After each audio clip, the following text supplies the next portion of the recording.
Es un hombre con carácter, un gran predicador. Uno tiene la impresión de que cuanto más reza, más se siente como el hogar de millones de personas. Y cuanto más está con la gente, más puedes ver que reza.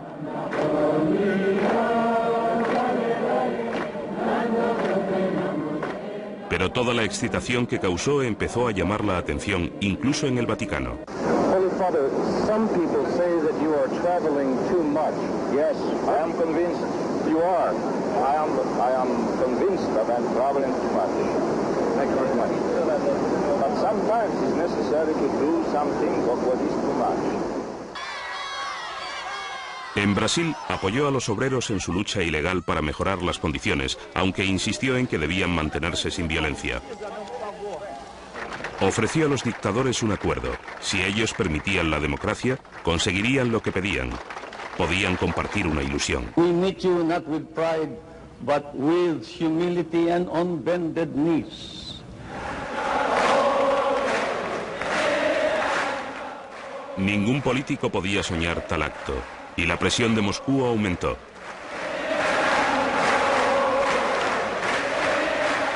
El movimiento de solidaridad que él había inspirado empezó a crecer sin control. Si alguna cosa amenazaba el equilibrio en Polonia, podía ser la excusa para hundirle en Moscú. En mayo de 1981, un joven perturbado llamado Mehmet Ali Akka irrumpió en la plaza de San Pedro, donde Juan Pablo se movía entre las multitudes como hacía siempre cada miércoles por la tarde.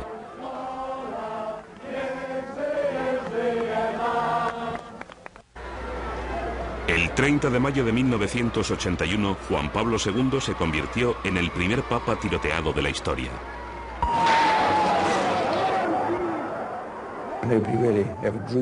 Quizás nunca había imaginado un acto sacrílego como este antes de que alguien intentara matarle. No solo había sido el primer papa polaco, sino también el primer obrero. Ahora también se convirtió en el primero tiroteado. Una bala atravesó su abdomen y llegó a los órganos vitales. Casi se desangra durante los 15 minutos que tardó en llegar al hospital. En las altas esferas del Vaticano se rumoreó que lo hicieron los soviéticos, furiosos por el sindicato Solidaridad en Polonia. En el juicio no se pudo probar nada sobre si el turco Ali Akka había actuado solo. 4 días más tarde, el Papa daba su perdón y su bendición de los domingos desde el hospital. Prego per il fratello che mi ha colpito, al quale ho sinceramente perdonato. No había muerto, pero estaba cansado. Y 8 días más tarde, otro golpe. Juan Pablo habló por última vez con su querido cardenal Wyszynski, que moría unos pocos días después. Mientras se recuperaba, Juan Pablo intentó controlar el sindicato Solidaridad, pero era agotador, y antes de que el año se acabara, llegó la ley marcial, tanques en la calle. Parecía como si el Papa hubiera perdido, pero los diplomáticos que trabajaban con él en el Vaticano lo sabían mejor. Si él siente fuerza por algo, y hay mucho por lo que la siente, lo sigue de cerca, lo perseguirá y no lo abandonará. Juan Pablo siguió demostrando su voluntad presionando al régimen comunista. En Nicaragua regañó públicamente al padre Ernesto Cardenal diciendo que debía irse del gobierno. Juan Pablo ordenó a los sacerdotes de todo el mundo salir de la política para que su autoridad moral fuera más fuerte al criticar al gobierno. Fue el primer papa que visitó Gran Bretaña y además el que aplacó el golpe sufrido cuando Enrique VIII se separó de la Iglesia de Roma en 1527.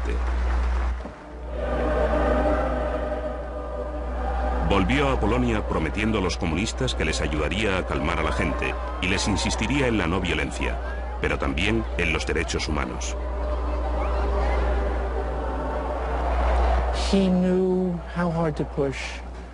Sabía lo mucho que podía presionar, cuando podía y cuando no.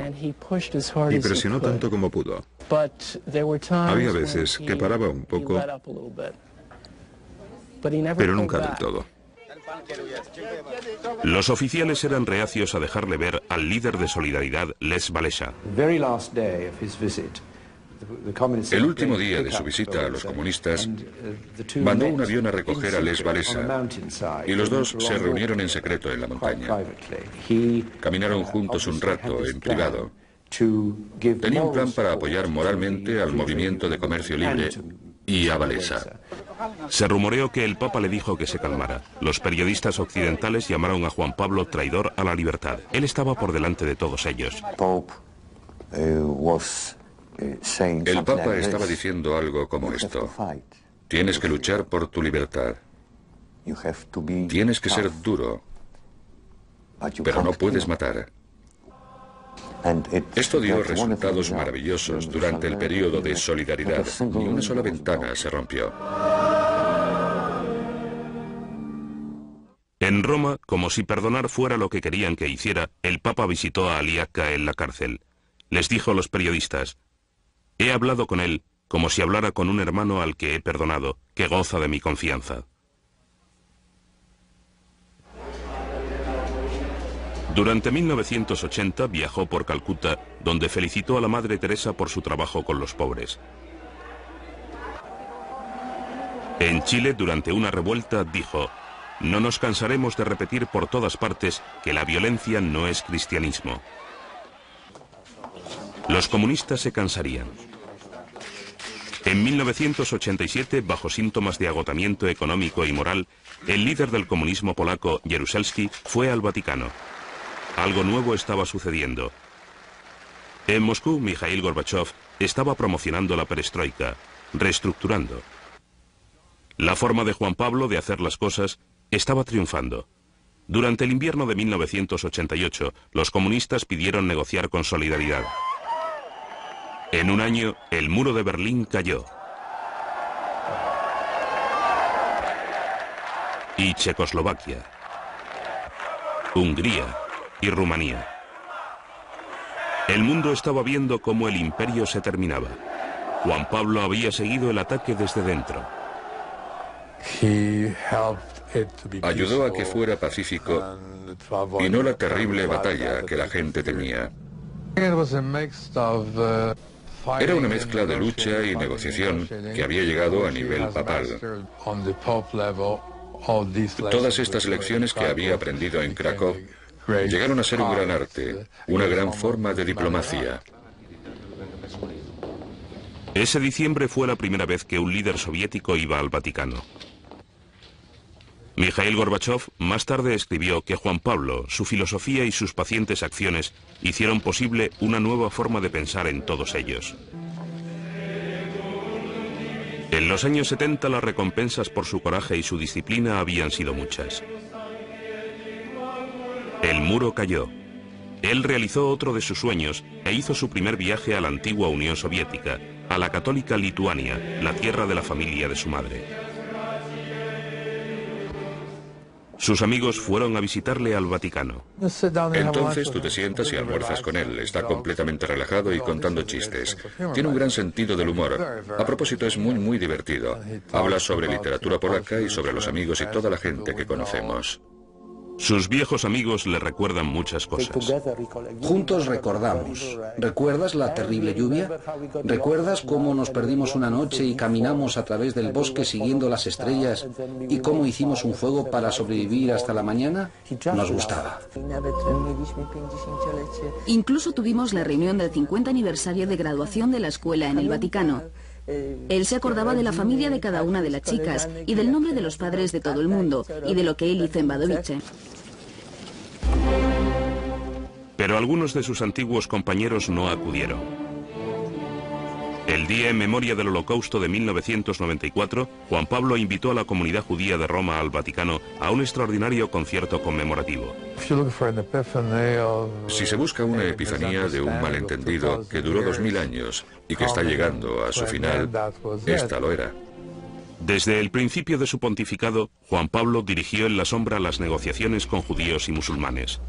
Algunas veces, contra el consejo de sus asesores, apoyó las relaciones diplomáticas con Israel. Su vida entera la dedicó a la construcción de las relaciones fructíferas entre los judíos y los católicos. Para él, esto era un tipo de compromiso con la historia y con él mismo. La historia no se paró para él. Encontró nuevos enemigos contra los que luchar, incluso en Polonia. Su protegido Walesa era ahora el presidente, pero Juan Pablo encontró un tipo de libertad que alimentaba nuevos males. Y se enfadó una y otra vez. Podía ver a los polacos volverse más materialistas y menos espirituales. La asistencia a la iglesia era menor.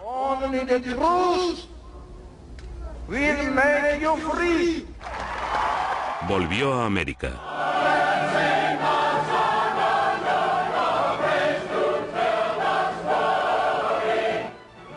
John Paul II, he loves you.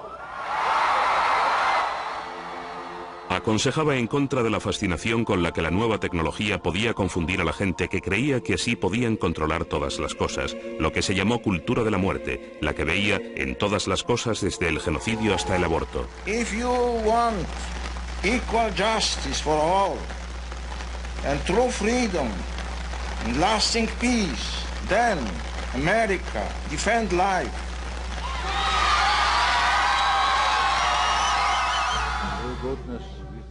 Desde el principio de su papado, había reunido a los obispos conservadores, quienes volvieron a su visión de la moralidad personal. En estos asuntos, Occidente ha mostrado continuamente unas pequeñas diferencias entre católicos y no católicos. Pero Juan Pablo II ha mostrado desde hace mucho tiempo que no tenía problema por ir en contra de la opinión pública en cualquier materia. No es ya una Eucaristía de la Iglesia. La ordenación de las mujeres como sacerdotes, el matrimonio de los sacerdotes, el celibato, sobre todo esto, no, no y no, olvidadlo, no en mi época. Amén. Él dejará atrás en la historia a la gente que le quiso y le admiró, y a la gente que le odió y estuvo en desacuerdo con él, a quienes conoce. Y creo que su sentimiento hacia la gente que se opone a él es el atraerlos a su terreno. Y esto conlleva un tipo de coraje que creo que es la clave al hablar de este hombre. El coraje es la lección más visible que Juan Pablo deja a la historia. Los consejeros que viajaban con él le veían demostrarlo en uno y otro sitio, cuando luchaba por extender su mensaje principal de fe.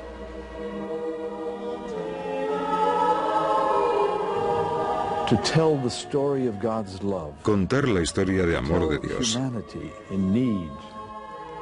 Contar a la humanidad necesitada que sufre.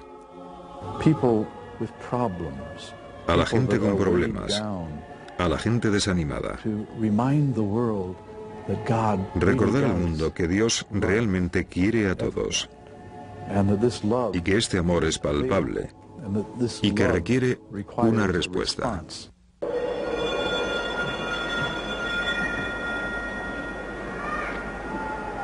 Si el amor de Dios requiere una respuesta, la vida de Juan Pablo es el modelo. Ha aconsejado al mundo una y otra vez el no continuar produciendo mal, como cuando sucedieron las atrocidades de Hitler y Stalin, a pesar de que la gente buena actuara en contra de ellos. Cuando los derechos humanos son violados, así empiezan las guerras. Lo vio suceder en el mundo durante su juventud y respondió personalmente.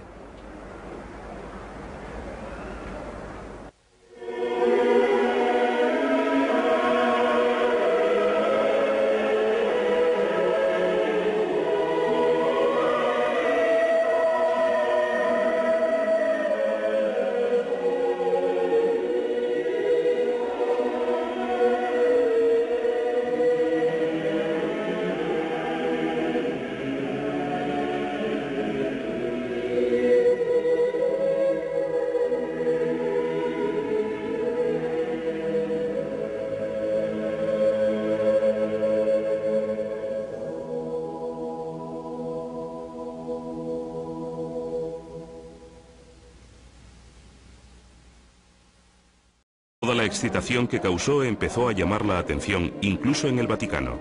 Holy Father, some people say that you are traveling too much. Yes, I am convinced you are.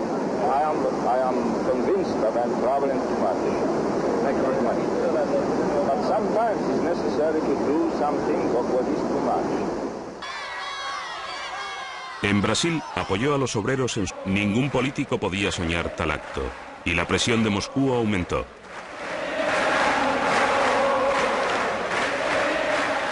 El movimiento de solidaridad que él había inspirado empezó a crecer sin control. Si alguna cosa amenazaba el equilibrio en Polonia, podía ser la excusa para hundirle en Moscú. En mayo de 1981, un joven perturbó su lucha ilegal para mejorar las condiciones, aunque insistió en que debían mantenerse sin violencia. Ofreció a los dictadores un acuerdo. Si ellos permitían la democracia, conseguirían lo que pedían. Podían compartir una ilusión. We meet you not with pride, but with humility and on bended knees.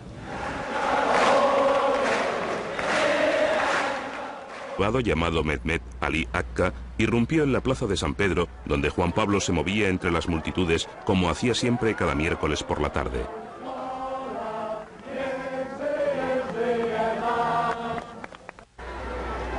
El 30 de mayo de 1981, Juan Pablo II se convirtió en el primer papa tiroteado de la historia. Es un hombre con carácter, un gran predicador. Uno tiene la impresión de que cuanto más reza, más se siente como el hogar de millones de personas. Y cuanto más está con la gente, más puedes ver que reza.